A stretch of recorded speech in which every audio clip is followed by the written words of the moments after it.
One of the first things I asked was, where can I play this? Because of course it's going to be in paper, but is it going to be on Arena? And they said, it's going to be on Arena. And I just thought, well, there goes my summer. We want to bring Magic to fans no matter how you play. If you want a fast game, Arena's the way to do it. And this is going to be one of the highest power formats of all time introduced to Arena. It's fun to play with strong cards. It just is. The effect that you can draft on Modern Horizons 3 on Arena, I think is the thing that players are the most excited about. Once it goes up on Arena, you're not going to hear from me. I'm not calling you, I'm not calling anybody else here. I'm going to be drafting. I'm going to draft it nonstop. It's more accessible than ever and easier than ever to be able to just jump in and play with these cards. A big part of it is just the scale. There's just so much to it. There's so much complexity. There's so many cards. This is not a small set. Modern Horizons 2 was something we talked about back in the day, but it was just not possible at the time. Arena did not have the depth of the history of Magic. In the years since, we've shipped more old card sets, we've added a ton of old cards, old mechanics, and when Modern Horizons 3 rolled around, we decided to go for it. Usually when we interact with the Arena team,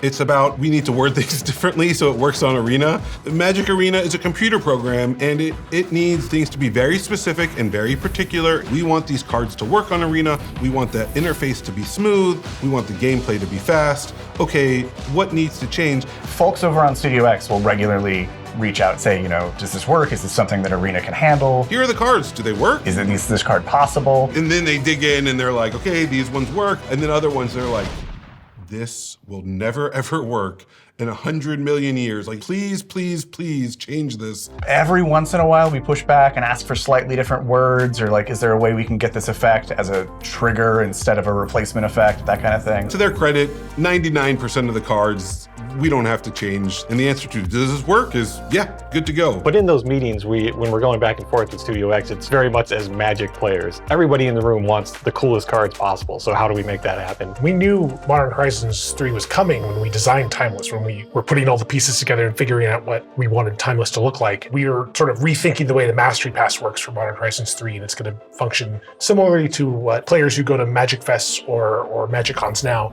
would remember as a prize wall. I was a big fan of the prize wall coming to tabletop events years ago, and it sort of changed how people engaged with those large events. And I'm excited to see how Arena players respond to having access to something like a prize wall. The first Modern Horizons was really popular. Modern Horizons 2 kind of identified that there was a much bigger audience for this than just your hardcore Modern players. The set is about nostalgia and history, and this is Magic's history, and it's now Arena's history. It's really exciting.